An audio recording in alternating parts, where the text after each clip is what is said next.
നമസ്കാരം, എല്ലാവർക്കും ഓക്സിജൻ ക്ലാസ്സസിലേക്ക് വീണ്ടും സ്വാഗതം. നമ്മളിന്ന് ഈ വീഡിയോയിൽ ഡിസ്കസ് ചെയ്യാനായിട്ട് പോകുന്നത് +1 ഫസ്റ്റ് ചാപ്റ്റർ ആയിട്ടുള്ള സെറ്റ്സ് എന്ന് പറയുന്ന ചാപ്റ്ററിൻ്റെ കണ്ടിന്യൂഷനാണ്. നമ്മളിതുവരെ ഓപ്പറേഷൻ ഓൺ സെറ്റ്സ് എന്ന് പറയുന്ന ടോപ്പിക്കിൽ യൂണിയൻ, ഇൻ്റർസെക്ഷൻ, ഡിഫറൻസ് പറഞ്ഞു തീർന്നിട്ടുണ്ടായിരുന്നു. അതിൻ്റെ പ്രീവിയസ് ഇയർ ക്വസ്റ്റ്യൻസും കഴിഞ്ഞ ക്ലാസ്സിൽ നമ്മൾ വർക്കൗട്ട് ചെയ്തു. ഇന്ന് നമ്മൾ ചെയ്യാനായിട്ട് പോകുന്നത് കോംപ്ലിമെൻറ്റ് ഓഫ് എ സെറ്റ് എന്ന് പറയുന്ന ടോപ്പിക്കാണ്. വളരെ ഇമ്പോർട്ടൻ്റ് ആയിട്ടുള്ള ടോപ്പിക്കാണ്. ഡി മോർഗൻസ് ലോ ഒക്കെ ചോദിക്കുന്ന ടോപ്പിക്കാണ്. കഴിഞ്ഞ വർഷത്തെ ക്വസ്റ്റ്യൻ പേപ്പറിലും അതുപോലെ തന്നെ 2018 ക്വസ്റ്റ്യൻ പേപ്പറിലൊക്കെ വെരിഫൈ ക്വസ്റ്റ്യൻ ചോദിച്ചിട്ടുള്ളതാണ് ഡി മോർഗൻസ് ലോ. അപ്പോൾ എന്താണ് ഈ കോംപ്ലിമെൻറ്റ് ഓഫ് എ സെറ്റ് എന്നുള്ള കാര്യം നമുക്ക് നോക്കാം. അതിന് മുമ്പ് നിങ്ങൾ ആദ്യമായിട്ടാണ് ഓക്സിജൻ ക്ലാസ്സസ് എന്ന് പറഞ്ഞ ഈ ചാനൽ കാണുന്നതെങ്കിൽ സബ്സ്ക്രൈബ് ചെയ്യാൻ മറക്കരുത്. സബ്സ്ക്രിപ്ഷൻ്റെ കൂടെ കാണുന്ന ബെല്ലൈക്കണം കൊണ്ട് എനേബിൾ ചെയ്ത് വെച്ചോളൂ. ഞാൻ അപ്ലോഡ് ചെയ്യുന്ന പുതിയ വീഡിയോസൊക്കെ നിങ്ങൾക്ക് നോട്ടിഫിക്കേഷനായിട്ട് അപ്പോൾ തന്നെ ലഭിക്കുന്നതായിരിക്കും. അപ്പോൾ നേരെ നമുക്ക് ക്ലാസ്സിലേക്ക് പോയാലോ.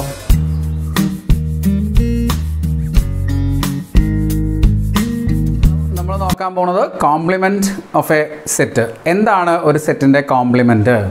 കോംപ്ലിമെൻ്റ് എന്താണെന്നാണ് നമ്മൾ പഠിക്കാൻ പോകുന്നത്. നമ്മൾ സെറ്റ്, യൂണിവേഴ്സൽ സെറ്റ് ഇതൊക്കെ നമ്മൾ പഠിച്ചു കഴിഞ്ഞിട്ടുള്ളതാണ് അല്ലേ. അപ്പോൾ ഒരു സെറ്റ് എ, ഈ സെറ്റ് എയുടെ കോംപ്ലിമെൻറ്റിനെ നമ്മൾ ഡിനോട്ട് ചെയ്യുന്നത് ഇങ്ങനെയാണ്, എ കോംപ്ലിമെൻറ്റ്. ചില ടെക്സ്റ്റ് ബുക്കുകളിൽ ഇങ്ങനെ എ ബാർ എന്ന് കാണാം കേട്ടോ, ഇങ്ങനെയും കാണാം. പക്ഷെ നമ്മൾ കൂടുതലും യൂസ് ചെയ്യുന്നത് നമ്മുടെ NCERT ടെക്സ്റ്റ് ബുക്കിനകത്തുള്ള ഈ നൊട്ടേഷനാണ്. അപ്പോൾ എ കോംപ്ലിമെൻ്റ് ആണ് കോംപ്ലിമെൻറ്റ് ഓഫ് എ എന്ന് പറയുന്നത്. And it is defined as set of all x such that x belongs to the universal set. x എവിടുത്തെ എലമെൻ്റ് ആയിരിക്കും? യൂണിവേഴ്സൽ സെറ്റിലെ എലമെൻ്റ് ആയിരിക്കും. And x does not belongs to a. x എവിടെ ഉണ്ടായിരിക്കാൻ പാടില്ല? എയിൽ ഉണ്ടാവാൻ പാടില്ല. എന്ന് വെച്ചാൽ എയിലില്ലാത്ത എലമെൻറ്റുകളെയാണ് നമ്മൾ എന്ത് പറയുക? എ കോംപ്ലിമെൻറ്റ് എന്ന് പറയുക. എയിലില്ലാത്ത എലമെൻറ്റുകൾ എന്നാൽ അതെവിടെ ഉണ്ടാവണം? യൂണിവേഴ്സൽ സെറ്റിൽ ഉണ്ടാവണം. ഓക്കെ, അപ്പോൾ എയിൽ ഇല്ലാത്ത എലമെൻറ്റുകളെയാണ് നമ്മൾ എന്തിനകത്ത് പറയുക? എ കോംപ്ലിമെൻറ്റിനകത്ത് പറയാം. ഓക്കെ, ഈ ഡെഫിനേഷൻ നമ്മൾ മുമ്പ് എവിടെയോ കണ്ടിട്ടുണ്ടല്ലോ അല്ലേ. ഈ കാണുന്ന ഡെഫിനേഷൻ നമ്മൾ മുമ്പ് എവിടെയാണ് കണ്ടേക്കുന്നത്? Set of all x such that x belongs to A and x does not belongs to B എന്ന് പറഞ്ഞ ഈ ഡെഫിനേഷൻ നമ്മൾ എവിടെയാണ് കണ്ടേക്കണേ? തൊട്ട് മുമ്പ് നമ്മൾ ഡിഫറൻസ് ഓഫ് സെറ്റ്സ് എന്ന് പറഞ്ഞിട്ട് പഠിച്ചില്ലേ? അപ്പോൾ അതിനകത്ത് നമ്മൾ പറഞ്ഞിട്ടുണ്ട് അല്ലേ, set of all x such that x belongs to A and x does not belongs to B എന്ന് പറഞ്ഞാൽ ആ സെറ്റ് എന്തായിരുന്നു? എ മൈനസ് ബി ആയിരുന്നു അല്ലേ. അങ്ങനെയാണെങ്കിൽ ഈ സെറ്റ് ഇപ്പോൾ എന്തായിരിക്കും? Set of all x such that x belongs to U and x does not belongs to A എന്ന് വെച്ചാൽ എന്തായിരിക്കും? ഇത് യു മൈനസ് എ ആയിരിക്കില്ലേ. അപ്പോൾ എ കോംപ്ലിമെൻ്റ് എന്ന് പറഞ്ഞാൽ എന്താണെന്നും കൂടെ മനസ്സിലാക്കി വെച്ചോളൂ. എ കോംപ്ലിമെൻ്റ് എന്ന് പറഞ്ഞാൽ എന്താണ്? യു മൈനസ് എ ആണ്. യൂണിവേഴ്സൽ സെറ്റിലെ എലമെൻറ്റുകളാണ് നമ്മൾ എഴുതേണ്ടത്. ഏതിലെ എലമെൻറ്റുകൾ എഴുതണ്ട? എയിലെ എലമെൻറ്റുകളെ ഒഴിവാക്കണം. ഓക്കെ, അപ്പോൾ ഒരു എക്സാമ്പിൾ നമുക്ക് പറയാം. അപ്പോൾ ഒരു കാര്യം നിങ്ങൾക്ക് ഇപ്പോൾ മനസ്സിലായിട്ടുണ്ടാവും, യൂണിവേഴ്സൽ സെറ്റിൽ അറിയാമെങ്കിൽ മാത്രമേ നമുക്ക് എന്ത് പറയാൻ പറ്റുള്ളൂ? എ കോംപ്ലിമെൻറ്റ് എന്താണെന്ന് പറയാൻ പറ്റുള്ളൂ അല്ലേ. വെറുതെ എ ഒരു സെറ്റ് എടുത്തു കഴിഞ്ഞാൽ നമുക്ക് എ കോംപ്ലിമെൻറ്റ് പറയാൻ പറ്റുമോ? പറ്റില്ല. ആ എ എന്ന് പറഞ്ഞ സെറ്റ് കൺസിഡർ ചെയ്യാൻ അല്ലെങ്കിൽ നിങ്ങൾ കൺസിഡർ ചെയ്യുന്ന ആ പ്രോബ്ലത്തിൽ, ആ ഒരു പെർട്ടിക്കുലർ സിറ്റുവേഷനിൽ നിങ്ങൾ എടുക്കുന്ന യൂണിവേഴ്സൽ സെറ്റ് ഏതാണോ എന്ന് നിങ്ങൾ കൃത്യമായിട്ട് നിങ്ങൾക്ക് അറിയണം. എന്നാൽ മാത്രമേ നമുക്ക് എന്ത് എഴുതാൻ പറ്റുള്ളൂ? എ കോംപ്ലിമെൻ്റ് എഴുതാൻ പറ്റുള്ളൂ. അപ്പോൾ ഒരു എക്സാമ്പിൾ നമുക്ക് പറയാം. എ യൂണിവേഴ്സൽ സെറ്റ് നമ്മളിപ്പോൾ എടുക്കുന്ന 1 2 3 4 etcetera up to 10 natural numbers ആണെന്ന് വിചാരിക്കൂ. ഓക്കെ, എ എന്ന് പറയുന്ന സെറ്റായിട്ട് നമ്മൾ എടുക്കുന്നത് 1 3 5 7 9 എന്ന് പറയുന്ന ഓഡ് നമ്പേഴ്സ് ആണെന്ന് വിചാരിക്കാം. ഒറ്റ സംഖ്യകളുടെ സെറ്റ്. അപ്പോൾ ഇതിലെ എ കോംപ്ലിമെൻ്റ് എന്താണ്? എ കോംപ്ലിമെൻ്റ് എന്തായിരിക്കും? ഇതിപ്പോൾ കണ്ടുപിടിക്കാൻ വലിയ ബുദ്ധിമുട്ടൊന്നുമില്ല. ഒറ്റ സംഖ്യകളാണെങ്കിൽ പിന്നെ ബാക്കി ആരാ ഉണ്ടാവുക? ഇരട്ട സംഖ്യകളായിരിക്കും അല്ലേ, ഈവൻ നമ്പേഴ്സ് ആയിരിക്കും. നിങ്ങൾ നോക്കേണ്ടത് എന്താണ്? ഈ യൂണിവേഴ്സൽ സെറ്റിലെ എലമെൻറ്റുകളാണ് നിങ്ങളിവിടെ എഴുതേണ്ടത്. പ്രത്യേകം ശ്രദ്ധിക്കുക, യൂണിവേഴ്സൽ സെറ്റിലെ എലമെൻറ്റുകളാണ് നിങ്ങളിവിടെ എഴുതേണ്ടത്. എന്നാൽ അതെവിടെ ഉണ്ടാവാൻ പാടില്ല? എയിൽ ഉണ്ടാവാൻ പാടില്ല. എയിലുണ്ടെങ്കിൽ അതിവിടെ എഴുതാൻ പാടില്ല. ഓക്കെ, അപ്പോൾ നോക്കിയോ, യൂണിവേഴ്സൽ സെറ്റിൽ 1 ഉണ്ട്, അതെവിടെ ഉണ്ട്? എയിലുണ്ട്. അതുകൊണ്ട് നമ്മൾ അതിവിടെ എഴുതരുത്. ദെൻ യൂണിവേഴ്സൽ സെറ്റിൽ 2 ഉണ്ട്, 2 ഇവിടെ ഉണ്ടോ? ഇല്ല. അപ്പോൾ 2 നമ്മളിവിടെ എഴുതണം. ഓക്കെ, ഇവിടെ ഇല്ലാത്തത് മാത്രമേ എഴുതാവൂ. 3 ഇവിടെ ഉണ്ട്, എഴുതണ്ട. അടുത്തത് ഇനിയിപ്പോൾ ഇവിടെ എക്സെട്ര എഴുതിയതുകൊണ്ട് കൺഫ്യൂഷൻ വേണ്ട. 4 5 6 7 8 9 10 അങ്ങനെ തന്നെയാണ് ഉണ്ടാവുക. 4 ഇവിടെ ഇല്ലല്ലോ, അതിവിടെ എഴുതാം. 5 ഇവിടെ ഉണ്ട്, എഴുതരുത്. 6 ഇവിടെ ഇല്ല, എഴുതണം. 6 7 ഇവിടെ ഉണ്ട് എഴുതണ്ട, 8 ഇവിടെ ഇല്ലാത്തതുകൊണ്ട് എഴുതുക, 9 ഇവിടെ ഉണ്ട് എഴുതരുത്, 10 ഇവിടെ ഇല്ല അതുകൊണ്ട് അത് എഴുതാം. അപ്പോൾ എ കോംപ്ലിമെൻ്റ് മനസ്സിലായോ? എ കോംപ്ലിമെൻ്റ് എങ്ങനെ എഴുതിയെന്ന് മനസ്സിലായോ? യൂണിവേഴ്സൽ സെറ്റിലെ എലമെൻറ്റുകളെയാണ് നമ്മൾ എഴുതിയിട്ടുള്ളത്. ആ എലമെൻറ്റുകൾ എവിടെ ഉണ്ടാവാൻ പാടില്ല?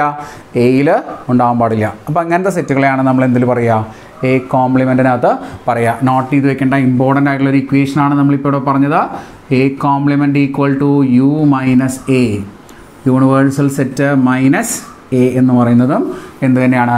എ കോംപ്ലിമെൻ്റ് തന്നെയാണ്. അപ്പോൾ എന്താണ് കോംപ്ലിമെൻ്റ്, എങ്ങനെയാണ് കോംപ്ലിമെൻ്റ് എഴുതാമെന്ന് മനസ്സിലായില്ലേ? ഡിഫറൻസും കോംപ്ലിമെൻറ്റും കൂടെ കൺഫ്യൂഷൻ ആവരുത്. ഡിഫറൻസ് വേറെ, കോംപ്ലിമെൻ്റ് വേറെ. Okay, clear? ഓക്കെ, അപ്പോൾ ഇതാണ് കോംപ്ലിമെൻ്റ് ഓഫ് എ സെറ്റ് എന്ന് പറയുന്നത്. ഇനി നമ്മളിതിനകത്ത് കുറച്ച് പ്രോപ്പർട്ടീസ്, ഈ കോംപ്ലിമെൻറ്റിൻ്റെ കുറച്ച് പ്രോപ്പർട്ടീസാണ് നമ്മൾ നോക്കാനായിട്ട് പോകുന്നത്. അപ്പോൾ എന്തൊക്കെയാണ് പ്രോപ്പർട്ടീസ് എന്നുള്ളത് നോക്കി നോക്കാം. അപ്പോൾ പ്രോപ്പർട്ടീസ് നോക്കാം നമുക്ക്. ആദ്യത്തെ property A complement the whole complement എന്ന് വെച്ചാൽ എന്താണ്? എ കോംപ്ലിമെൻറ്റിൻ്റെ കോംപ്ലിമെൻറ്റ്. ഇപ്പോൾ എ കോംപ്ലിമെൻറ്റ് എടുത്താൽ അതിൻ്റെ കോംപ്ലിമെൻറ്റ്, എയിലില്ലാത്ത എലമെൻറ്റുകളെയാണ് നമ്മൾ എവിടെ എഴുതുക? എ കോംപ്ലിമെൻറ്റിൽ എഴുതുക. അപ്പോൾ എ കോംപ്ലിമെൻറ്റിലെ എലമെൻറ്റുകൾ എന്തായിരിക്കും? എ കോംപ്ലിമെൻറ്റിൽ ഇല്ലാത്ത എലമെൻറ്റുകൾ അല്ലേ? എയിലില്ലാത്ത എലമെൻറ്റുകളാണ് എ കോംപ്ലിമെൻറ്റിൽ നമ്മൾ എഴുതുക. എ കോംപ്ലിമെൻറ്റിൻ്റെ കോംപ്ലിമെൻ്റ് എന്ന് പറയുമ്പോൾ ഏതിലില്ലാത്ത എലമെൻറ്റുകൾ എഴുതും? എ കോംപ്ലിമെൻറ്റിൽ ഇല്ലാത്ത എലമെൻറ്റുകൾ. നമ്മൾ നേരത്തെ പറഞ്ഞ അതേ എക്സാമ്പിൾ തന്നെ നോക്കിയോ നിങ്ങൾ. Universal set 1, 2, 3 etcetera up to 10 നമ്മൾ പറഞ്ഞു. എ എന്ന് പറയുന്ന സെറ്റ് 1, 3, 5, 7, 9 എന്ന് പറഞ്ഞു. എ കോംപ്ലിമെൻ്റ് എന്ന് പറയുന്നത് 2, 4, 6, 8, 10 എന്ന് പറഞ്ഞു. ഇനി എ കോംപ്ലിമെൻറ്റിൻ്റെ കോംപ്ലിമെൻ്റ് എന്തായിരിക്കും? അപ്പോൾ നമ്മൾ എവിടെ തന്നെയാണ് എലമെൻ്റ് എഴുതേണ്ടത്? യൂണിവേഴ്സൽ സെറ്റിൽ നിന്ന് തന്നെയാണ് എലമെൻ്റ് എഴുതേണ്ടത്. അപ്പോൾ യൂണിവേഴ്സൽ സെറ്റിലെ എലമെൻറ്റും എ കോംപ്ലിമെൻ്റ് എലമെൻറ്റും കൂടെ നോക്കുക അല്ലേ? എ കോംപ്ലിമെൻറ്റിൽ ഇല്ലാത്ത എലമെൻറ്റുകളാണ് നമ്മൾ എവിടെ എഴുതേണ്ടത്? എ കോംപ്ലിമെൻറ്റിൻ്റെ കോംപ്ലിമെൻറ്റിൽ എഴുതേണ്ടത്. നോക്കിക്കേ, 1 ഇവിടെ 1 ഉണ്ടോ? ഇല്ല. അതുകൊണ്ട് നമുക്ക് എന്ത് എഴുതാം? 1 എഴുതാം. ഇവിടെ 2 ഇവിടെ 2 ഉണ്ട്, എഴുതരുത്. 3 അല്ലേ? 3 വരും, പിന്നെ 5 വരും. ഇതിലില്ലാത്ത എലമെൻറ്റ്സ് നോക്കിയാൽ മതി. 7 വരും, 9 വരും. ശരിയല്ലേ? അപ്പോൾ എ കോംപ്ലിമെൻറ്റ് ഹോൾ കോംപ്ലിമെൻ്റ് എന്ന് പറഞ്ഞാൽ ആര് തന്നെയാണ്? എ തന്നെയല്ലേ?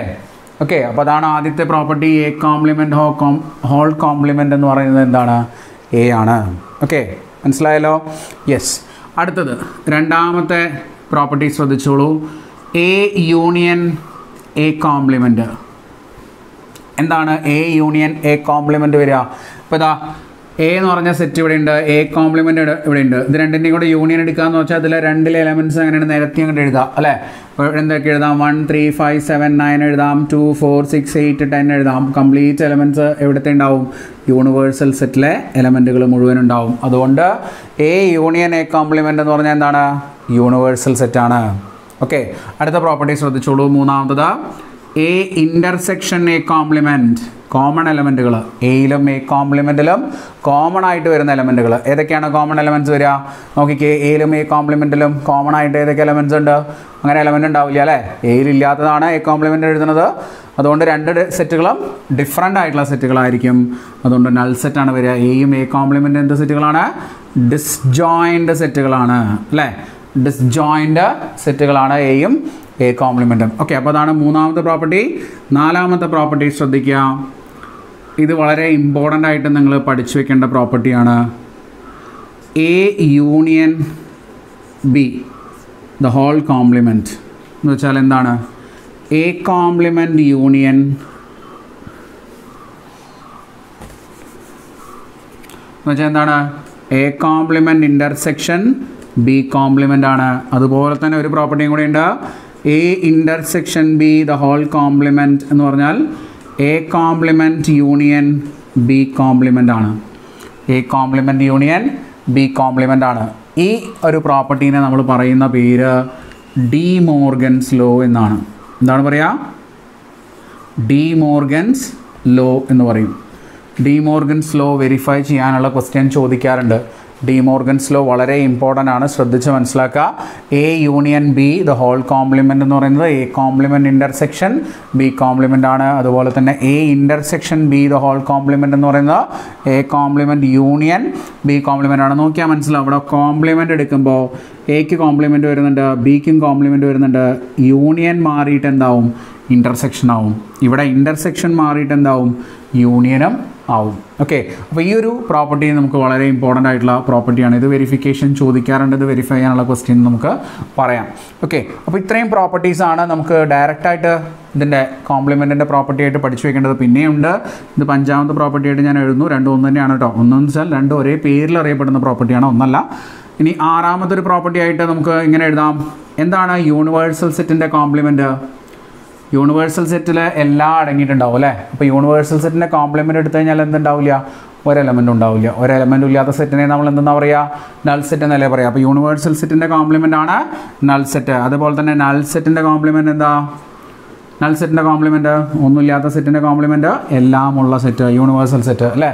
ഓക്കെ, അപ്പോൾ അത് നോട്ട് ചെയ്ത് വെച്ചോളൂ. അപ്പോൾ ഇത്രയും പ്രോപ്പർട്ടീസാണ് നമുക്ക് ഇതിനകത്ത് പഠിക്കാനുള്ളത്.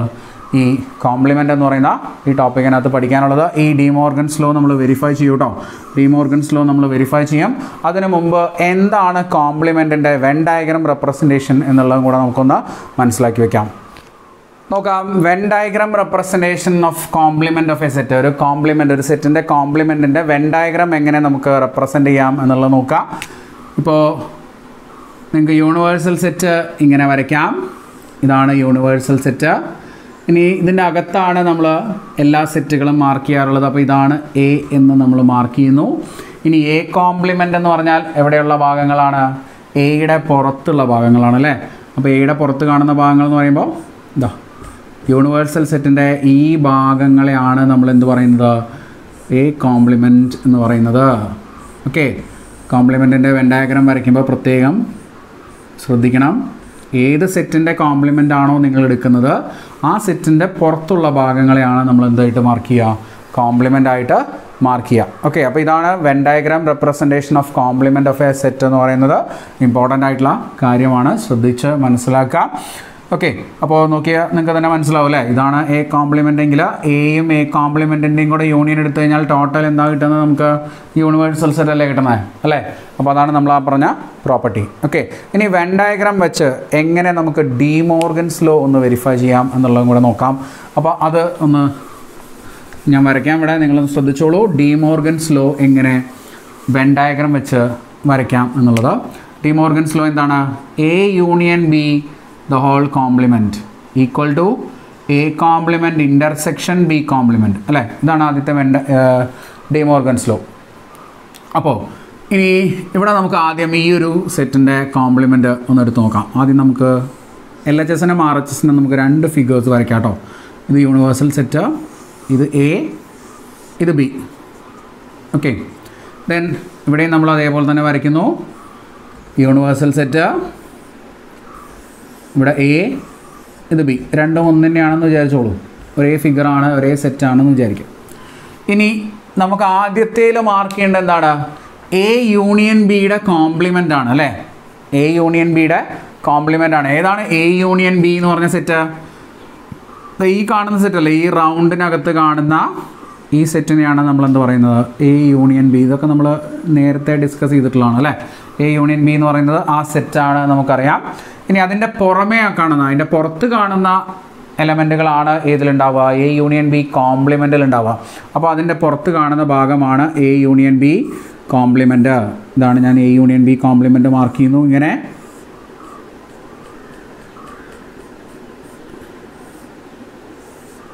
ഇതാണ് A union B compliment.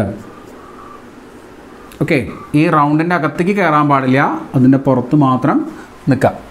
Okay, ഇതാണ് എ യൂണിയൻ ബി കോംപ്ലിമെൻ്റ് എന്ന് പറയുന്ന ഭാഗം. ഇതൊക്കെ അതിൻ്റെ അകത്തെ ഭാഗങ്ങളാണ്. ഓക്കെ, ഇപ്പോൾ ഇത് ഇതിൻ്റെ വെൻ ഡയഗ്രമായി, LHSൻ്റെ വെൻ ഡയഗ്രമായി. ഇതേ ഫിഗർ തന്നെയാണ്, ഇതേ പോർഷൻ തന്നെയാണ് നമ്മുടെ RHSലും കിട്ടുന്നത് എന്നാണ് നമ്മൾ പ്രൂവ് ചെയ്യേണ്ടത്. അപ്പോൾ അതിന് RHSൽ എന്തൊക്കെയാണെന്ന് നോക്കിയാൽ A complement intersection B compliment അല്ലേ. നമ്മൾ ഇൻ്റർസെക്ഷൻ മാർക്ക് ചെയ്യുമ്പോൾ വെൻ ഡയഗ്രത്തിൽ ഒരു കാര്യം പറഞ്ഞിരുന്നു. ഇൻ്റർസെക്ഷൻ ആണ് വരുന്നതെങ്കിൽ, രണ്ട് സെറ്റുകളുടെ ഇൻ്റർസെക്ഷൻ ആണ് വരുന്നതെങ്കിൽ നമ്മൾ ആ രണ്ട് സെറ്റുകൾക്കും ഷെയ്ഡ് സെപ്പറേറ്റ് ആയിട്ട് കൊടുത്തു കഴിഞ്ഞാൽ രണ്ട് ഷെയ്ഡും വരുന്ന പോർഷനാണ് എന്തിനകത്ത് വരിക? ഇൻ്റർസെക്ഷനകത്ത് വരിക എന്ന് പറഞ്ഞു അല്ലേ. നമ്മൾ ഇൻ്റർസെക്ഷൻ്റെ കാര്യത്തിൽ പറഞ്ഞിട്ടുണ്ടായിരുന്നു ഡീറ്റെയിൽ ആയിട്ട്. അപ്പോൾ ഇവിടെ നോക്കൂ നിങ്ങൾ, എ കോംപ്ലിമെൻറ്റും ബി കോംപ്ലിമെൻറ്റും നമുക്ക് മാർക്ക് ചെയ്യണം. അപ്പോൾ ആദ്യം നമുക്ക് എ കോംപ്ലിമെൻറ്റ് മാർക്ക് ചെയ്യാം. ഇതായി കാണുന്നതാണ് എ എന്ന് പറയുന്ന സെറ്റ് അല്ലേ. ഈ കാണുന്നതാണ് എ. അപ്പോൾ അതിൻ്റെ പുറത്ത് കാണുന്ന ഭാഗമാണ് എ കോംപ്ലിമെൻറ്റ് എന്ന് പറയുന്നത്. ഇതൊക്കെ എ കോംപ്ലിമെൻറ്റിൻ്റെ ഭാഗങ്ങളാണ് ഞാനിവിടെ മാർക്ക് ചെയ്യുന്നത്, ശ്രദ്ധിച്ചോളൂ. ഈ പോർഷനൊക്കെ എ കോംപ്ലിമെൻറ്റിൻ്റെ ഭാഗമാണ്. എയുടെ പുറത്ത് എന്ന് മാത്രമേ പറഞ്ഞിട്ടുള്ളൂ, എ കോംപ്ലിമെൻ്റ് എന്നേ പറഞ്ഞിട്ടുള്ളൂ. അതുകൊണ്ട് ബിയുടെ ഭാഗങ്ങളൊക്കെ അതിനകത്ത് ഉണ്ടാവും. അതിപ്പോൾ തൽക്കാലം നമ്മൾ നോക്കണ്ട. എയുടെ പുറത്ത് കാണുന്ന ഈ റൗണ്ടിൻ്റെ പുറത്ത് കാണുന്ന എല്ലാ ഭാഗങ്ങളും എവിടെ വരും? എ കോംപ്ലിമെൻറ്റിനകത്ത് വരും. അപ്പോൾ എ കോംപ്ലിമെൻറ്റ് നമ്മൾ മാർക്ക് ചെയ്ത് കഴിഞ്ഞു. ഇനി നമ്മൾ മാർക്ക് ചെയ്യാൻ പോകുന്നത് ബി കോംപ്ലിമെൻ്റ് ആണേ. ബി കോംപ്ലിമെൻ്റ്, ബി എന്ന് പറഞ്ഞ റൗണ്ട് ഈ കാണുന്നതാണ് ബി എന്ന് പറഞ്ഞ റൗണ്ട് ഫിഗർ. ഇതിൻ്റെ പുറത്ത് കാണുന്നതാണ് ബി കോംപ്ലിമെൻ്റ് എന്ന് പറയുന്നത്. അപ്പോൾ ഞാനിങ്ങനെ ഇങ്ങനത്തെ സ്ട്രൈപ്പാണ് ഉപയോഗിക്കുന്നത് മാർക്ക് ചെയ്യാനായിട്ട്. ഈ റൗണ്ടിന് പുറത്ത് കാണുന്ന ഭാഗങ്ങളാണ് ബി കോംപ്ലിമെൻറ്റ്. അത് എക്കകത്തൊക്കെ കയറി പോയിട്ടുണ്ടാവും, അതൊന്നും തൽക്കാലം നിങ്ങൾ ഇപ്പോൾ നോക്കണ്ട. ബി കോംപ്ലിമെൻ്റ് മാത്രം മാർക്ക് ചെയ്ത് പോവാം. ഓക്കെ, ഇതാണ് ബി കോംപ്ലിമെൻറ്റ് എന്ന് പറയുന്നത്. ബി കോംപ്ലിമെൻറ്റ് നമ്മൾ എ കോംപ്ലിമെൻറ്റ് നമ്മൾ മാർക്ക് ചെയ്തേക്കുന്നത് ഇങ്ങനത്തെ സ്ട്രൈപ്പ് ഉപയോഗിച്ചിട്ടാണ്. ബി കോംപ്ലിമെൻറ്റ് നമ്മൾ മാർക്ക് ചെയ്തേക്കുന്നത് ഇങ്ങനത്തെ സ്ട്രൈപ്പ് ഉപയോഗിച്ചാണ്. ഇതാണ് എ കോംപ്ലിമെൻറ്റ്, ഇതാണ് ബി കോംപ്ലിമെൻറ്റ്. നോക്കിക്കേ, നമുക്ക് വേണ്ടത് ഇൻ്റർസെക്ഷൻ അല്ലേ? രണ്ട് ടൈപ്പ് ഷെയ്ഡും വരുന്ന ഭാഗങ്ങളാണ് നമ്മൾ ഇൻ്റർസെക്ഷനകത്ത് സെലക്ട് ചെയ്യുക അല്ലേ? രണ്ട് ടൈപ്പ് ഷെയ്ഡും വരുന്ന ഭാഗങ്ങൾ ഏതാ? ഈ റൗണ്ടിൻ്റെ പുറത്ത് അല്ലേ? ഈ റൗണ്ടിൻ്റെ പുറത്താണ് രണ്ട് ടൈപ്പ് ഷെയ്ഡും വരുന്നത്. റൗണ്ടിൻ്റെ അകത്ത് ഒരു ഷെയ്ഡൊക്കെ വന്നിട്ടുണ്ട്, ഇവിടെ ഒരു ഷെയ്ഡ് വന്നിട്ടുണ്ട്, ഇവിടെ വേറൊരു ടൈപ്പ് ഷെയ്ഡ് വന്നിട്ടുണ്ട്, ഇവിടെ ഷെയ്ഡേ വന്നിട്ടില്ല. രണ്ട് ടൈപ്പ് ഷെയ്ഡും വരുന്ന ഭാഗം മാത്രമേ നമുക്ക് വേണ്ടൂ. അപ്പോൾ ഈ പുറത്ത് കാണുന്ന ഭാഗമല്ലേ ഇത്? അപ്പോൾ പുറത്ത് കാണുന്ന ഭാഗം തന്നെയാണ് നേരത്തെ നമുക്കിവിടെ കിട്ടിയത് അല്ലേ? ഈ ഫിഗറിൽ നിന്ന് നമുക്ക് എന്ത് പറയാം? A union B the whole complement equal to A complement intersection B complement എന്ന് നമുക്ക് പറയാം. എളുപ്പമല്ലേ? ഇപ്പോൾ വെൻ ഡയഗ്രം റെപ്രസെൻറ്റേഷൻ അല്ലെങ്കിൽ ഡി മോർഗൻസ് ലോ നമ്മളോട് വെൻ ഡയഗ്രം യൂസ് ചെയ്ത് റെപ്രസെൻറ്റ് ചെയ്യാൻ അല്ലെങ്കിൽ പ്രൂവ് ചെയ്യാനൊക്കെ ചോദിക്കാറുണ്ട്. അപ്പോൾ ചോദിക്കുമ്പോൾ നിങ്ങൾ ഇങ്ങനെ രണ്ട് ഫിഗേഴ്സാണ് വരച്ച് വെക്കേണ്ടത്. ഓക്കെ, ഡി മോർഗൻസ് ലോ ഒരെണ്ണമാണ് ഇപ്പോൾ നമ്മളിവിടെ ചെയ്തത്. ഇതേപോലെ ഒരെണ്ണം കൂടി ഇല്ലേ? അതും കൂടെ നമുക്കൊന്ന് ട്രൈ ചെയ്ത് നോക്കാം. അപ്പോൾ അതെന്തായിരുന്നു formula? A intersection B the whole complement അല്ലേ? A intersection B the whole complement equal to A complement union B complement എന്ന് പറഞ്ഞതായിരുന്നു ആ ഫോർമുല. നോക്കിക്കോ,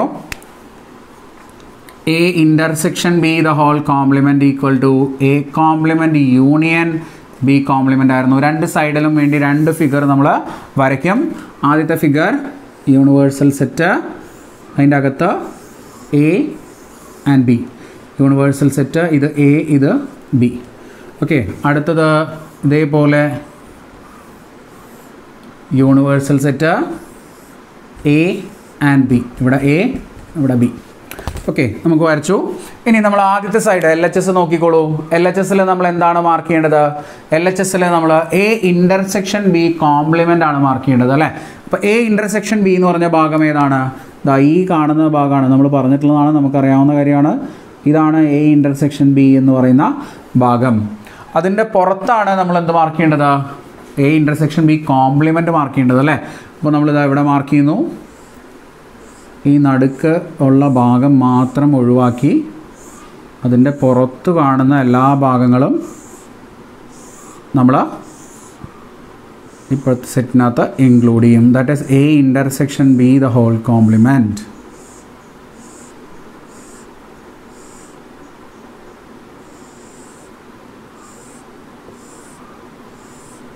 ഓക്കെ, അപ്പോൾ നടുക്കുള്ള ഭാഗം മാത്രം, ഈ ഭാഗം മാത്രമാണ് നമ്മൾ ഒഴിവാക്കിയിട്ടുള്ളത്. ബാക്കിയുള്ള പോർഷനിലൊക്കെ നമ്മുടെ എന്ത് വന്നിട്ടുണ്ട്? ഷെയ്ഡ് വന്നിട്ടുണ്ട്. അപ്പോൾ ഷെയ്ഡ് ചെയ്ത പോർഷനാണ് A intersection B whole complement. Okay അല്ലേ?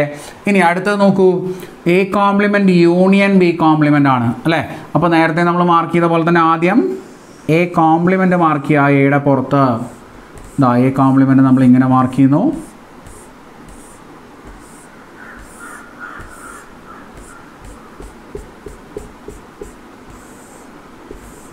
ഇതാണ് എ കോംപ്ലിമെൻറ്റ്, നമ്മൾ മാർക്ക് ചെയ്തിട്ടുണ്ട്. ഇനി ബി കോംപ്ലിമെൻറ്റ് നമുക്ക് അതിൻ്റെ കൂടെ തന്നെ മാർക്ക് ചെയ്യണം. ബി കോംപ്ലിമെൻറ്റ് നമ്മൾ നേരെ തിരിച്ച് മാർക്ക് ചെയ്യുന്നു ഷെയ്ഡ് വെച്ചിട്ട്. ഇതാണ് ബി എന്ന് പറയുന്ന സെറ്റ്. അതിൻ്റെ പുറത്ത് മുകളിലോട്ട് ഇങ്ങനെ ഷെയ്ഡ് നമ്മൾ മാർക്ക് ചെയ്യുന്നു.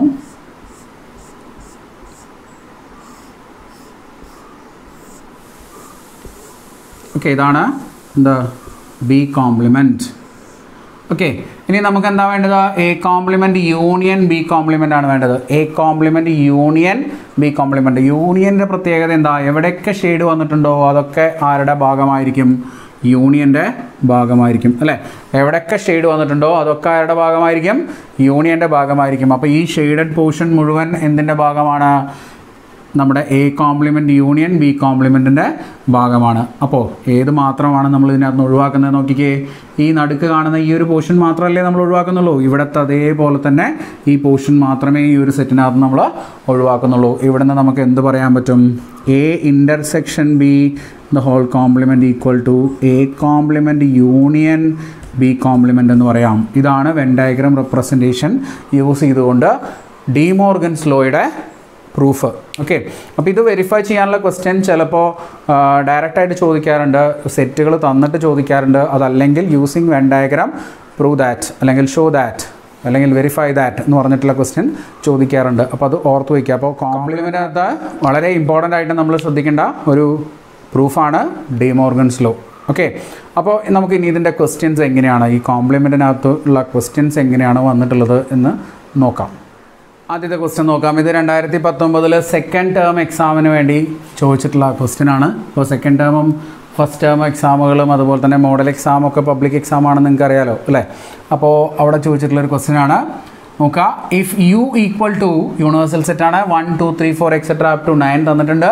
ആൻഡ് എ എന്ന് പറഞ്ഞ സെറ്റ് 1 3 5 തന്നിട്ടുണ്ട്. ബി എന്ന് പറയുന്ന സെറ്റ് 2 4 5 6 8 തന്നിട്ടുണ്ട്. Verify A union B the whole complement equal to A complement intersection B complement and A intersection B the whole complement equal to A complement union B complement. D Morgan's law ആണ് verify ചെയ്യാൻ പറഞ്ഞിട്ടുള്ളത്. പേരൊന്നും ഇവിടെ പറഞ്ഞിട്ടില്ല, ഡയറക്റ്റായിട്ട് statement തന്നിരിക്കുകയാണ്. ചില question പേപ്പറുകളിൽ statement തരാതെ വെരിഫൈ ഡി മോർഗൻസ് ലോ എന്ന് മാത്രം ചോദിക്കും. അപ്പോൾ നിങ്ങൾ സ്റ്റേറ്റ്മെൻറ്റും കൂടെ കൃത്യമായിട്ട് പഠിച്ചു വെക്കണം. ഓക്കെ, അപ്പോൾ ഇത് വെരിഫൈ ചെയ്യാൻ വേണ്ടിയിട്ട് ആദ്യം നമുക്ക് എന്ത് കണ്ടുപിടിക്കണം? എ യൂണിയൻ ബി കണ്ടുപിടിക്കണം. ആദ്യത്തെ സ്റ്റേറ്റ്മെൻ്റ് ആണ് നമ്മൾ വെരിഫൈ ചെയ്യാൻ പോകുന്നത്. അപ്പോൾ എ യൂണിയൻ ബി കണ്ടുപിടിച്ചോളൂ. എന്താണ് വരിക? എയിലെയും ബിയിലെയും എലമെൻറ്റ്സ് നിരത്തി പിടിച്ച് എഴുതാം അല്ലേ? 1 3 5 എയിലെ എലമെൻറ്റ്. ഇനി ബിയിൽ എഴുതുമ്പോൾ ശ്രദ്ധിക്കുക, ഇവിടെ ഓൾറെഡി എഴുതിയിട്ടുള്ള എലമെൻ്റ് ആണെങ്കിൽ രണ്ടാമത് എഴുതരുത്. 2 ഇവിടെ ഇല്ലാത്തതുകൊണ്ട് എഴുതാം. 4 എഴുതിയിട്ടില്ല, എഴുതാം. 5 ഇവിടെ എഴുതിയിട്ടുണ്ട്, അതുകൊണ്ട് ഇനി എഴുതണ്ട. പിന്നെ 6 പിന്നെ 8 അത് രണ്ടുമില്ല. ഓക്കെ, അപ്പോൾ 1 2 3 4 5 6 8 ആണ് എ യൂണിയൻ ബിക്കകത്ത് വരുന്നത് അല്ലേ? അപ്പോൾ എ യൂണിയൻ ബിക്കകത്ത് വരുന്ന എലമെൻറ്റുകൾ കിട്ടി. ഇനി അതിൻ്റെ കോംപ്ലിമെൻ്റ് ആണ് നമ്മൾ എടുക്കേണ്ടത്. എ യൂണിയൻ ബി കോംപ്ലിമെൻറ്റ് എന്ന് വെച്ചാൽ യൂണിവേഴ്സൽ സെറ്റിലെ എലമെൻറ്റുകളാണ് നമ്മൾ എഴുതേണ്ടത്. ഇതിലുള്ള എലമെൻ്റ് ആണെങ്കിൽ എഴുതരുത്. ഓക്കെ, അപ്പോൾ നോക്കുക, 1 ഇവിടെ 1 ഉണ്ട്, എഴുതണ്ട. 2 ഇവിടെ 2 ഉണ്ട്, എഴുതണ്ട. 3 ഇവിടെ 3 ഉണ്ട്, എഴുതണ്ട. 4 ഇവിടെ 4 ഉണ്ട്, എഴുതരുത്. 5 ഇവിടെയും 5 ഉണ്ട്, എഴുതണ്ട. 6 ഉണ്ട്, എഴുതരുത്. 7 ഇവിടെ 7 ഉണ്ടോ? ഇല്ല, അതുകൊണ്ട് നമുക്ക് 7 എഴുതാം. ഇനി 8 ഇവിടെ 8 ഉണ്ട്, അതുകൊണ്ട് എഴുതരുത്. 9 ഇല്ലാത്തത് കൊണ്ട് ഇവിടെ നമ്മൾ 9 എഴുതും. അപ്പോൾ എ യൂണിയൻ ബി കോംപ്ലിമെൻ്റ് നമുക്ക് എന്താ കിട്ടിയത്? സെറ്റ് 7 9 എന്നാണ് കിട്ടിയത്. അപ്പോൾ ഒരു സൈഡ് ആയിട്ടുണ്ട്. ഇനി നമ്മൾ A compliment intersection B compliment കണ്ടുപിടിക്കാൻ വേണ്ടിയിട്ടാണ് എ കോംപ്ലിമെൻ്റ് എഴുതിക്കേ. എ കോംപ്ലിമെൻ്റ് എഴുതുമ്പോഴും യൂണിവേഴ്സൽ സെറ്റും എയും കൂടെ നോക്കുക. എയിലുള്ള എലമെൻറ്റുകൾ യൂണിവേഴ്സൽ സെറ്റിൽ നിന്ന് അങ്ങോട്ട് മാറ്റി നിർത്തിയാൽ മതി അല്ലേ? 1 എയിലുണ്ട്, 3 എയിലുണ്ട്, 5 എയിലുണ്ട്. അപ്പോൾ 1ഉം 3ഉം 5ഉം എഴുതണ്ട. ബാക്കി വരുന്ന എല്ലാ എലമെൻറ്റുകളും നിങ്ങൾ എഴുതിക്കോളൂ. 2 4 6 7 8 9 കറക്റ്റ് അല്ലേ? നോക്കിക്കേ, 2 4 6 7 8 9. ഓക്കെ, എ കോംപ്ലിമെൻ്റ് ആയിട്ടുണ്ട്. ഇനി ബി കോംപ്ലിമെൻറ്റും കൂടെ എഴുതിക്കോളൂ. ബി കോംപ്ലിമെൻറ്റ് എന്ന് പറയുമ്പോൾ ബിയിലുള്ള എലമെൻറ്റുകൾ എയിൽ നിന്ന് യൂണിവേഴ്സൽ സെറ്റിൽ നിന്ന് ഒഴിവാക്കുക. നോക്കുക, ബിയിൽ ഏതൊക്കെയുണ്ട്? 2 ഉണ്ട്, 4 ഉണ്ട്, 5 ഉണ്ട്, 6 ഉണ്ട്, 8 ഉണ്ട് അല്ലേ? ഇല്ലാത്ത എലമെൻറ്റുകൾ മാത്രം എഴുതുക. 1 3 7 9 1 3 7 9 മാത്രം എഴുതാം. 1 3 7 9 മാത്രം ബി കോംപ്ലിമെൻറ്റിൽ എഴുതി. അപ്പോൾ എ കോംപ്ലിമെൻറ്റും ബി കോംപ്ലിമെൻറ്റും നമുക്ക് കിട്ടിയിട്ടുണ്ട്. നമുക്ക് ഇനി എന്താ കണ്ടുപിടിക്കേണ്ടത്? A complement intersection B complement. Intersection എടുത്തോളൂ. A complement intersection B complement. എന്താണ് ഇൻ്റർസെക്ഷനിൽ വരിക? കോമൺ എലമെൻറ്റുകളാണ് വരിക അല്ലേ? ഈ രണ്ട് സെറ്റിലും കോമൺ ആയിട്ട് വരുന്ന എലമെൻറ്റുകളാണ് വരിക. 2 ഇവിടെ ഇല്ല, 4 ഇവിടെ ഇല്ല, 6 ഇവിടെ ഇല്ല, 7 ഇവിടെ ഉണ്ട് അല്ലേ? ഇത് എടുക്കണം. 7 ഉണ്ട്, 8 ഇവിടെ ഇല്ല, 9 രണ്ട് സ്ഥലത്തുണ്ട്. അപ്പോൾ ഏതാ എലമെൻറ്റ് വരിക? Set 7 9. A complement intersection B compliment നമുക്ക് എന്ത് കിട്ടി? 7 9 കിട്ടി. നോക്കിക്കേ, രണ്ടും സെയിം അല്ലേ? രണ്ടും സെയിം അല്ലേ? ദെർഫോർ എന്തെഴുതാം നമുക്ക്? A union B the whole complement equal to A complement intersection B complement. നമ്മൾ വെരിഫൈ ചെയ്ത് കഴിഞ്ഞു. ഒരു സൈഡ് നമ്മൾ വെരിഫൈ ചെയ്ത് കഴിഞ്ഞു. ക്ലിയർ ആണല്ലോ? സംശയങ്ങളൊന്നുമില്ലല്ലോ? അടുത്ത സൈഡും കൂടെ നമ്മൾ ഇതുപോലെ വെരിഫൈ ചെയ്യുക. അതിന് വേണ്ടിയിട്ട് നമ്മൾ ആദ്യം എ ഇൻ്റർസെക്ഷൻ ബി കണ്ടുപിടിക്കാം. എ ഇൻ്റർസെക്ഷൻ ബി എന്താ നോക്കിക്കേ? എ ഇൻ്റർസെക്ഷൻ ബി രണ്ടിലും കോമൺ ആയിട്ട് വരുന്ന എലമെൻറ്റുകളാണ് നമ്മൾ എഴുതേണ്ടത്. 1 ഇവിടെ ഇല്ല, 3 ഇവിടെ ഇല്ല, 5 ഇവിടെ ഉണ്ട് അല്ലേ? അപ്പോൾ 5 ഉണ്ടാവും. പിന്നെ ഇവിടെ വേറെ എലമെൻറ്റുകളൊന്നും നോക്കാനില്ല. അതുകൊണ്ട് കോമൺ ആയിട്ട് 5 മാത്രമേ എയ്ക്കും ബിക്കും കൂടെ കോമൺ ആയിട്ട് ഉണ്ടാവുള്ളൂ. എ ഇൻ്റർസെക്ഷൻ ബിക്കകത്ത് 5 മാത്രമേ ഉണ്ടാവുള്ളൂ. ഓക്കെ, ദെൻ ഇനി നമ്മൾ ചെയ്യേണ്ടത് എന്താ? അതിൻ്റെ കോംപ്ലിമെൻ്റ് എടുക്കണം അല്ലേ? A intersection B the whole complement എന്ന് വെച്ചാൽ യൂണിവേഴ്സൽ സെറ്റിൽ നിന്ന് ആരെ മാത്രം മാറ്റുക? ഈ 5നെ മാത്രം മാറ്റുക. ബാക്കിയുള്ള എല്ലാ എലമെൻറ്റുകളും ഉണ്ടാവും. 1 2 3 4 6 7 8 9 ഇത് മൊത്തം ഈ ഇൻ്റർസെക്ഷൻ ബി കോംപ്ലിമെൻറ്റിനകത്ത് ഉണ്ടാവും. ഓക്കെ, ഇനി നമുക്ക് എന്താ കണ്ടുപിടിക്കേണ്ടത്? A complement union B compliment. Already നമ്മൾ എ കോംപ്ലിമെൻറ്റ് ഇവിടെ കണ്ടുപിടിച്ചിട്ടുണ്ട്. ഇനി വേറെ കണ്ടുപിടിക്കേണ്ട ആവശ്യമൊന്നുമില്ല. A complement union B compliment. Union എടുത്താൽ മതി അല്ലേ? A complement union B compliment എന്താ വരിക? ഇതിൽ എലമെൻറ്റ്സ് നിങ്ങൾ നേരത്തെ പിടിച്ചെഴുതാം. ആദ്യം എ കോംപ്ലിമെൻറ്റ് എലമെൻറ്റ് എഴുതിക്കോളൂ. 2 4 6 7 8 9. ഇനി ഇവിടുന്ന് ബി കോംപ്ലിമെൻറ്റൽ എലമെൻറ്റ് എഴുതുമ്പോൾ കോമൺ എലമെൻ്റ് ആയിട്ടുള്ള 7 9 എഴുതണ്ട. ബാക്കി രണ്ട് എലമെൻറ്റുകൾ എഴുതിയാൽ മതി. 1 and 3. ഓക്കെ, ഒരു ഓർഡറിൽ എഴുതാം അല്ലേ? നിങ്ങൾക്ക് മനസ്സിലാവാൻ വേണ്ടിയിട്ട്. 1 2 3 4 6 7 8 9 രണ്ടും സെയിം അല്ലേ? രണ്ടും സെയിം ആണ് അല്ലേ? ദെർഫോർ നമുക്ക് എന്ത് പറയാം? A intersection B the whole complement equal to A complement union B complement എന്നുള്ള വെരിഫിക്കേഷൻ നമ്മൾ ചെയ്തിട്ടുണ്ട്. അപ്പോൾ കോംപ്ലിമെൻ്റ് എന്ന് പറഞ്ഞാൽ ഈ ഒരു സെക്ഷനകത്ത് ചോദിക്കുന്ന ഇമ്പോർട്ടൻ്റ് ആയിട്ടുള്ളൊരു ക്വസ്റ്റ്യൻ ഇത് തന്നെയാണ് കേട്ടോ.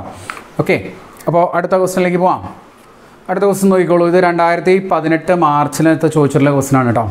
അപ്പോൾ consider the Venn diagram with universal set U equal to 1 2 3 etcetera 13 വരെ വെൻ ഡയഗ്രാം ഇവിടെ തന്നിട്ടുണ്ട്. Write A and B in roster form. Verify A union B the whole complement equal to A complement intersection B complement. Verify ചെയ്യാനുള്ള question ആണ്. അപ്പോൾ ഇവിടെ നമുക്ക് ആദ്യം എയും ബിയും റോസ്റ്റർ ഫോമിൽ എഴുതാം. എ എന്ന് പറയുന്ന ഈ സെറ്റ്, ഈ കാണുന്ന സെറ്റാണ് എ. അപ്പോൾ അതിനകത്ത് എക്കകത്ത് ഏതൊക്കെ എലമെൻറ്റ്സ് ഉണ്ട് നോക്കിക്കേ? 3 10 ഉണ്ട്, പിന്നെ 3 4 ഉണ്ടാവും. ഇൻ്റർസെക്ഷൻ വരുന്നുണ്ട്. അപ്പോൾ 3 4 6 10 ഉണ്ട്. 6 10 3 4. ഓക്കെ, ദെൻ അടുത്തത് ബിക്കകത്ത് വരുന്ന എലമെൻറ്റുകൾ നോക്കിക്കോളൂ. ഈ ബി എന്ന് പറഞ്ഞ റൗണ്ടിനകത്ത് വരുന്നത് 2 5 11 ഉണ്ട്, പിന്നെ 3 4 ഉണ്ടാവും. അപ്പോൾ ഏതൊക്കെ എലമെൻ്റ് ഉണ്ട്? 2 3 4 5 11 അല്ലേ? അപ്പോൾ ഇതാണ് എയുടെയും ബിയുടെയും റോസ്റ്റർ ഫോം. ഓക്കെ, അപ്പോൾ ഇതാണ് ആദ്യത്തെ ക്വസ്റ്റ്യൻ ആൻസർ. ഇനി verify A union B the whole complement equal to A complement intersection B complement. അപ്പോൾ നമുക്ക് ആദ്യം എ യൂണിയൻ ബി എഴുതാമല്ലോ. എ യൂണിയൻ ബി നിങ്ങൾ ഇത് നോക്കിയിട്ട് എഴുതാം, അതല്ലെങ്കിൽ ഇത് നോക്കി എഴുതിയാലും മതി. ഏതൊക്കെയാണ് ഈ കാണുന്ന എലമെൻറ്റുകളൊക്കെ ഉണ്ട്? നേരത്തെ എഴുതാം. ഏതാ? 6 10 3 4 2 5 11 അല്ലേ? ഇതാണ് എ യൂണിയൻ ബി എന്ന് വരുന്നത്. ഇനി അതിൻ്റെ complement A union B the whole complement എന്ന് വെച്ചാൽ ഈ റൗണ്ടിൻ്റെ പുറത്തുള്ളത്. അതും നിങ്ങൾക്ക് ഇത് നോക്കി എഴുതാം, അല്ലെങ്കിൽ ഇവിടെ നോക്കി എഴുതാം. ഏതൊക്കെയാണ് റൗണ്ടിന് പുറത്തുള്ളത്? 1 8 13 12 9 അല്ലേ? ഏതൊക്കെ വരും? 1 8 13 9 and 12. ഇതാണ് എ യൂണിയൻ ബി ഹോൾ കോംപ്ലിമെൻറ്റിനകത്ത് വരുന്ന എലമെൻറ്റുകൾ. ഇനി A complement intersection B compliment. A compliment നോക്കൂ. എ കോംപ്ലിമെൻറ്റ് എന്ന് പറഞ്ഞാൽ ഈ എ എന്ന് പറഞ്ഞ റൗണ്ടിൻ്റെ പുറത്ത് കാണുന്ന എലമെൻറ്റ് മൊത്തം എ കോംപ്ലിമെൻറ്റിലെ എലമെൻറ്റാണ്. ഏതൊക്കെ വരും? 1 ഇവിടെ നിന്ന് എഴുതുകയാണെങ്കിൽ 1 2 5 11 8 13 1 2 5 11 8 13 പിന്നെ 12 and 9 അല്ലേ? 12 and 9 ഇതൊക്കെ എ കോംപ്ലിമെൻറ്റിനകത്ത് വരും. ബി കോംപ്ലിമെൻറ്റിലോ ഏതൊക്കെ വരും? ഈ ബി എന്ന് പറഞ്ഞ റൗണ്ടിൻ്റെ പുറത്ത് കാണുന്ന എലമെൻറ്റ് മുഴുവൻ 1 8 13 6 10 9 12 അല്ലേ? ഏതൊക്കെ വരും? 1 8 13 6 10 9 and 12. ഇത് മുഴുവൻ എന്തിൽ വരും? ബി കോംപ്ലിമെൻറ്റിനകത്തും വരും. നമുക്കിനി എന്താ വേണ്ടത്? A complement intersection B complement, common എലമെൻറ്റുകളാണ് വേണ്ടത് അല്ലേ? അപ്പോൾ എ കോംപ്ലിമെൻറ്റ് ഇൻ്റർസെക്ഷൻ ബി കോംപ്ലിമെൻറ്റിൽ ആരൊക്കെ ഉണ്ടാവും നോക്കിയേ. ഇതാ 1 കോമൺ ആണ്, 1 ഉണ്ടാവും, 2 ഇല്ല, 5 വരുന്നില്ല, 11 വരുന്നില്ല, 8 വരുന്നുണ്ട് അല്ലേ, കോമൺ ആയിട്ട് 8 ഉണ്ടാവും, 13 വരുന്നുണ്ട്, കോമൺ ആയിട്ട് 13 ഉണ്ടാവും, 12 ഇതാ ഇവിടെ 12 വരുന്നുണ്ട്, അതുണ്ടാവും, പിന്നെ 9 ഉണ്ടാവും. ഓക്കെ, അപ്പോൾ ഏതൊക്കെയാണ് എലമെൻറ്റുകൾ ഉണ്ടാവുക? ഈ റൗണ്ട് ചെയ്തേക്കുന്ന എലമെൻറ്റുകളാണ് എഴുതേണ്ടത്. 1, 8, 13, 12 and 9. ഓക്കെ, നോക്കിക്കേ. എ യൂണിയൻ ബി കോംപ്ലിമെൻറ്റിനകത്ത് 1, 8, 13, 9, 12. 1, 8, 13, 9, 12 ഏതിൽ? A intersection A complement intersection B compliment രണ്ടും കറക്റ്റ് അല്ലേ? അപ്പോൾ എന്ത് എഴുതാം നമുക്ക്? ദിസ് ഇസ് വെരിഫൈഡ് എന്ന് എഴുതി വയ്ക്കാം അല്ലേ? അപ്പോൾ ഇത് ഇമ്പോർട്ടൻ്റ് ആയിട്ടുള്ള ഒരു ക്വസ്റ്റ്യൻ ആണ്. അപ്പോൾ കോംപ്ലിമെൻറ്റിനകത്ത് ചോദിക്കുന്ന questions D Morgan's law relate ചെയ്തിട്ടുള്ള ക്വസ്റ്റ്യൻസ് തന്നെ ആയിരിക്കും. അപ്പോൾ അത് നിങ്ങൾ കൃത്യമായിട്ട് നോക്കി വയ്ക്കുക. പിന്നെയും ചോദിക്കാനുള്ളൊരു ക്വസ്റ്റ്യൻ എന്ന് പറയുന്നത് set of all even natural numbers, അതിൻ്റെ കോംപ്ലിമെൻറ്റ് എന്താണ്? Set of all odd natural numbers അല്ലേ? അങ്ങനെയുള്ള ക്വസ്റ്റ്യൻസ് ഒക്കെ ഉണ്ടല്ലോ, മാച്ച് ദ ഫോളോയിങ് എന്ന ക്വസ്റ്റ്യൻസ് ഒക്കെ ചിലപ്പോൾ ചോദിക്കാം ഇതിനകത്ത്. അപ്പോൾ നിങ്ങൾക്ക് എന്തായാലും കോംപ്ലിമെൻ്റ് എന്ന് പറഞ്ഞ കൺസെപ്റ്റ് ക്ലിയർ ആയിട്ടുണ്ടാവും എന്ന് ഞാൻ വിചാരിക്കണം. ഓക്കെ, അപ്പോൾ ഇനി അടുത്തതായിട്ട് നമ്മൾ പഠിക്കാൻ പോകുന്നത് ഓപ്പറേഷൻസ് ബേസ് ചെയ്തിട്ടുള്ള പ്രാക്ടിക്കൽ പ്രോബ്ലംസ് ആണ്. സെറ്റിൻ്റെ operations, union, intersection, difference, complement ഇതൊക്കെ ബേസ് ചെയ്തിട്ടുള്ള പ്രാക്ടിക്കൽ പ്രോബ്ലംസ് ആണ് നമ്മൾ അടുത്ത ക്ലാസ്സിൽ നോക്കാൻ പോകുന്നത്. അപ്പോൾ അടുത്ത വീഡിയോയിൽ നമുക്ക് വീണ്ടും കാണുന്നവരെ താങ്ക് യു ഫോർ വാച്ചിങ്.